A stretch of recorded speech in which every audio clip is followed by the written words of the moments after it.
ये शब्द सुनने से पहले हम मेच्योर्ड मसीहियों को सावधान हो जाना चाहिए और बच्चों को सिखाना चाहिए कि ज्योति में चलना क्या है।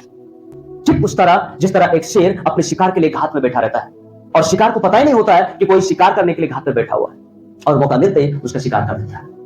स्पष्ट लिखा है, जैसा पवित्र लोगों के लिए योग्य है ना।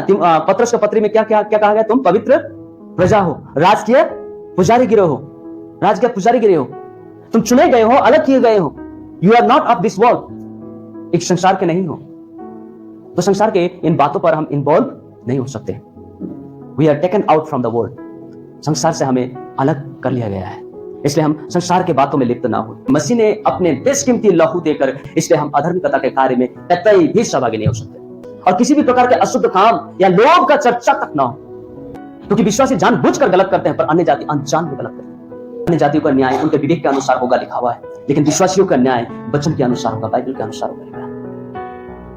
आप और हम बच नहीं पाएंगे, हमारे लिए तगड़ा न्याय होगा, तगड़ा एकदम कड़क होगा एकदम। हमें तैयार रहना। स्वर्ग में विराजमान हमारे जीवते पिता परमेश्वर को धन्यवाद, महिमा, आदर, भक्ति सदा सर्वदा मिलती रहे। और आप सभी उपस्थित प्रियजनों को क्रिस्ट यीशु में मेरा जय मसीह एवं स्वागत है आज की आराधना में। जो परमेश्वर हमसे चाहता है कि हम उसका आदर करें, हम उसका सम्मान करें, हम उनकी बातों को सराहें और उसके राहों पर जो वो चाहते हैं हम अनुसरण करें।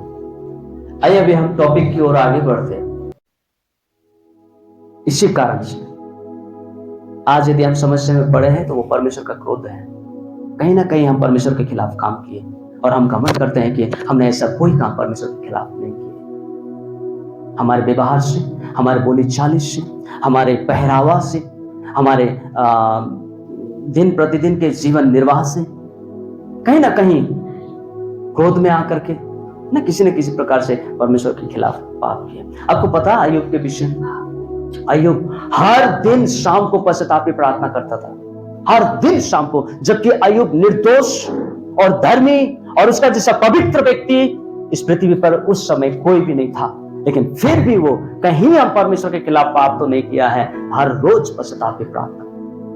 और जब कभी वे लोग अपने बच्चों और परिवार के साथ ज्योनार करते थे या भोज करते थे, तो अंत में वो पाप बलि करके परमेश्वर को बलिदान करता था कि कहीं मेरे बच्चे परमेश्वर के खिलाफ पाप तो नहीं। वही पैटर्न आज भी है, वही पैटर्न आज भी है। वो पिताओं का युग था जिसमें व्यवस्था नहीं थी, लेकिन फिर भी व्यवस्था का पालन किया गया। आज अनुग्रह का युग है जिसमें व्यवस्था नहीं है, लेकिन फिर भी व्यवस्था का पालन किया जाना चाहिए। यह वचन हमें कहता है, क्योंकि हम मसीह की व्यवस्था में जी रहे हैं, इसलिए मसीह की व्यवस्था का पालन करना आवश्यक है, अन्यथा उद्धार और मुक्ति नहीं है। आगे लिखता है, इसलिए तुम उनकी सभा की न हो, क्योंकि तुम तो पहले अंधकार थे, परंतु अब प्रभु में ज्योति हो, अतः ज्योति की संतान के समान चलो। Walk according to the son of light. ज्योति के संतान के समान चलो, अंधकार के नहीं। वचन स्पष्ट हमें कहता है, इसलिए हमें डरने की जरूरत है, हमें परमेश्वर के समीप कांपते हुए आने की जरूरत है। यीशु ने कहा, यूहन्ना रचित सुसमाचार 8:12, यीशु भी हमसे यह एक्सपेक्ट करता है। यीशु भी कहता है, यीशु ने फिर लोगों से कहा, जगत की ज्योति मैं हूं, जो मेरे पीछे होलेगा वो अंधकार में न चलेगा, परंतु ज्योति जीवन की ज्योति पाएगा। जो मैं जगत की ज्योति हूं, जो मेरे पीछे आएगा वो अंधकार में नहीं चलेगा। वो हमसे एक्सपेक्ट करता है, वो हमसे आशा करता है कि हम ज्योति में हैं और हम उनके संतान हैं और हम भी ज्योति पर चलेंगे। वो हमसे एक्सपेक्ट करता है, हमसे आशा रखता है। आज केवल परमेश्वर से हम आशा रखते हैं, ऐसा हम सोचते थे, लेकिन वचन कहता है परमेश्वर भी हमसे आशा रखता है कि हम ज्योति में चलें।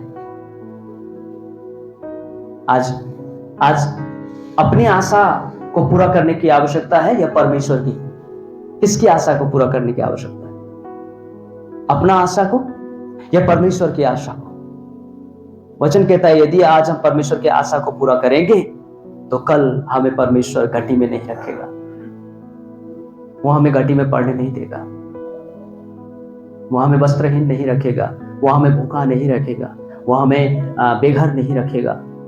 हर आवश्यकता जो हमारी इस पृथ्वी पर है वो प्रदान करेगा। हालेलुया। मैं विश्वास करता हूं प्रभु में, यद्यपि मैं कई बार परमेश्वर के खिलाफ जाता हूं, मैं इस मंच पे खड़ा होकर झूठ नहीं बोल सकता, मेरे जीवन से भी कई पाप होते हैं, लेकिन मैं हमेशा पश्चाताप करता हूं और मैं अपने आप को तुच्छ समझता हूं। मैं कहता हूं कि कैसा अभागा है ये शरीर जो मुझे पाप की ओर आकर्षित करता है। कैसा अभागा है ना, ये शरीर कितना अभागा है जो पाप की ओर आकर्षित करता है। हम नहीं चाहते हुए भी हम पाप की ओर आकर्षित होते हैं, पर उस वक्त परमेश्वर का अनुग्रह हमारे लिए होता है यदि हम सच्चा पश्चाताप करते हैं। और हमें यह विश्वास है कि आने वाले दिनों में हमें परमेश्वर लेने वाला नहीं पर देने वाला बनाएंगे। हालेलुया। परमेश्वर हमें क्या बनाएंगे? देने वाला बनाएंगे, लेने वाला नहीं बनाएंगे। क्योंकि वो देने वाला परमेश्वर है तो हमें भी देने वाला बनाएगा। वो ज्योतिर्मय परमेश्वर है, हमें भी ज्योतिर्मय बनाएगा। उसी मत्ती 5 अध्याय का 14 पद में देखिए तो क्या लिखा है। तुम जगत की ज्योति हो, जो नगर पहाड़ पर बसा हुआ है वो छिप नहीं सकता, वो छिप नहीं सकता। देखिए मैं तो अकेला हूं, मैं एक हूं, लेकिन मेरे ऊपर 100 का नजर रहता है। 100 जन की आंखें मेरे ऊपर रहती है। मैं क्या करता हूं वो 100 जन देखता है, वो 100 जन देखता है। हम छिप नहीं सकते क्योंकि हम ज्योति के संतान हैं, इसलिए 100 लोगों की नजरें हमारे ऊपर है ना। मैं एक बिहारी के घर पे काम कर रहा हूं, तो मैं उनसे कहा था कि आप आइए और आके हमको फोन कीजिए, हम आएंगे, है ना, हम आएंगे। तो मैं उस दिन नहीं गया, काम पर नहीं गया, वो अचानक आ गया, मालिक आ गया अचानक। तो मुझे बुलाया, मैं गया, तो बोलता है क्या अशोक जी, आप तो एक क्रिश्चियन होकर के आपको झूठ बोलना शोभा नहीं देता है, आप आओगे बोला तो आना चाहिए ना, आप क्यों नहीं आया? आपका परमेश्वर आपको यही सिखाता है। कौन याद दिला रहा है? कौन उसके द्वारा बात कर रहा है? कौन बात कर रहा है? पवित्र आत्मा जो मुझे याद दिला रहा है तुमने झूठ बोला है, तुमने झूठ बोला है, तुम्हारी साक्षी बिगड़ रहा है। यहां पर क्या कर रहे हो तुम? तो 10 जन का नजर, 100 जन का नजर हमारे ऊपर होता है। मैं अकेला होता हूं, इसलिए याद करना कि कोई देखने वाला नहीं है, मुझे कौन क्या बोल सकता है, कौन क्या कर सकता है। नहीं, हम छिप नहीं सकते क्योंकि हम ज्योति की संतान हैं। हम खुद ज्योति है। वचन कहता है तुम जगत की ज्योति हो, you are the light of the world. तुम जगत की ज्योति हो जो नगर पहाड़ में बसा हुआ है और वो छिप नहीं सकता। ज्योति को छिपा नहीं सकते। हाँ, उसको बुता सकता है लेकिन छिपा नहीं सकते। वो जलती हुई रोशनी की हालत में वो छिप नहीं सकता। यूहन्ना 5 का 14 पढ़ दीजिए तो क्या लिखा है। आमेन, सब बोले आमेन। यीशु पाप का स्मरण दिला रहे हैं यहाँ पे, और हम विश्वासी घमंड के साथ कहता है जब से बपतिस्मा लिया, पाप क्या है मैं नहीं जानता, पाप क्या है मैं नहीं जानता। यहाँ कहता है इन बातों के बाद यीशु को मंदिर में मिला। वो व्यक्ति जो चंगा हो गया था मंदिर में मिला। यीशु ने उससे कहा, देख तू चंगा हो गया है, देख तू ठीक हो गया है, देख तू धर्मी ठहर गया है, देख तू पवित्र हो चुका है, फिर से पाप मत करना, ऐसा न हो कि इससे कोई भारी विपत्ति तुम पर आ पड़े। यीशु ने नहीं कहा कि पाप करोगे तो दंड नहीं मिलेगा, नहीं कहा है। अरे पिताजी है भाई, गलती बच्चा करेगा तो छड़ी तो लगाएगा ना, छोड़ देगा क्या? छोड़ देगा? कोई माँ बाप अपना बच्चा गलती करते हुए देख करके उसको ठीक है करने तो यार, मेरा ही बच्चा तो है, क्या है, आगे जाके सीख जाएगा, हम ऐसे बोल के छोड़ देते हैं क्या? अनुशासन करते ना, छड़ी लगाता है। प्रभु यीशु भी कहता है, देख तू ठीक हो चुका है, देख तू धर्मी हो चुका है, देख तू पवित्र हो चुका है, और याद रख दोबारा पाप मत करना। नहीं तो देख क्या पता इससे भी बड़ा विपत्ति तेरे जिंदगी में आ जाए और तू संभालने ना पाए। सो ज्योति में चलना, लोग बहुत सहज सोचते हैं कि ज्योति में चलना बहुत आसान है। ज्योति में चलने जैसा समस्या कुछ नहीं है। अंधकार में चलने से कोई देखता नहीं है, परंतु ज्योति में चलेगा तो हर कोई देखता है हम क्या कर रहे हैं, नहीं कर रहे। हम लोग ऐसा सोचते हैं कि कोई नहीं देख रहा है, मगर देखने वाला तो खुदा है। उसकी आंखें कौन बंद कर सकता है?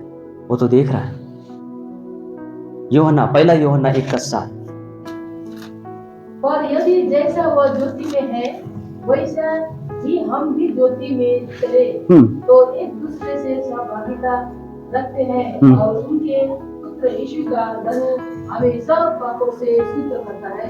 जोर से बोले तो आमेन, आमेन, प्रेज द लॉर्ड। तो यहाँ पर क्या लिखा है?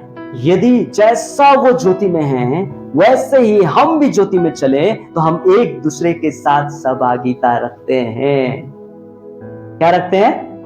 फेलोशिप रखते हैं, एक दूसरे के साथ सहभागिता रखते हैं। और उसका पुत्र यानी कि परमेश्वर का पुत्र मसीह यीशु का लहू हमें सब पापों से धोकर शुद्ध करता है। और नीचे का पद देखेंगे तो 8, यदि हम कहें कि हम में कुछ भी पाप नहीं, हाँ, यदि आप कहे कि हम में कुछ भी पाप नहीं, पाप क्या होता है मैं जानता नहीं, तो अपने आप को धोखा देते, अपने आप को धोखा देते हो। और हम में सत्य नहीं, और हम में सत्य नहीं, हम में ज्योति नहीं, हम में वचन नहीं। आज कैसा है विश्वासी लोग? मैं छक पड़ता हूं, बहुत बड़ा बड़ा विश्वासी जो बहुत ही डिग्री लेके बैठा हुआ विश्वासी कहता है पाप जानता ही नहीं, पाप क्या है। तो कहता है, यदि कोई कहता है कि मैंने कुछ भी पाप नहीं किया है तो वह अपने आप को धोखा देता है, अपने आप को धोखा देता है और उसके पास सत्य नहीं है, यानी कि वचन भी नहीं है, परमेश्वर नहीं है, पुत्र परमेश्वर नहीं है, पवित्र आत्मा परमेश्वर नहीं है, परमेश्वर का वचन भी नहीं है। आज हम भारी मिस्टेक कर रहे हैं ऐसा करके, कोई नहीं देख रहा है, कौन जानता है, हम जैसे भी जिए, मेरी जिंदगी है, मेरा मिनिस्ट्री है, मेरी मर्जी है। ऐसा नहीं होता है, क्योंकि वचन हमें आगाह करता है, वचन हमें सतर्क करता है, वचन हमें याद दिलाता है ना। अगर हम अपने पापों को मान लेते हैं तो वह हमारे पापों को क्षमा करने में धर्मी और विश्वास योग्य है। वह हमारे पापों को क्षमा करता है, मसीह यीशु के लहू के द्वारा हमारे पापों को धो डालता है। हालेलुया। अंतिम वचन हम देख के समाप्त करेंगे, एफिसियों के पत्र 5 अध्याय 8 और 9 पद, शायद हम पढ़ लिए हैं ना क्या? एफिसी 5 अध्याय 8 और 9 पद। तुमको पहले अंधकार थे, हाँ, परंतु अब प्रभु में ज्योति हो, अतः ज्योति के संतान के समान करो, क्योंकि ज्योति का फल सब प्रकार की भलाई और धार्मिकता और सत्य है। यस, ज्योति का फल क्या है? हर प्रकार का भलाई, हर एक के साथ भला करने वाला, वो ज्योति का फल है। वो भलाई करने वाला व्यक्ति परमेश्वर की ओर से मिला हुआ ज्योति का फल है। सब प्रकार का भलाई करता है और धार्मिकता का जीवन देता है और सत्य पर आचरण करता है।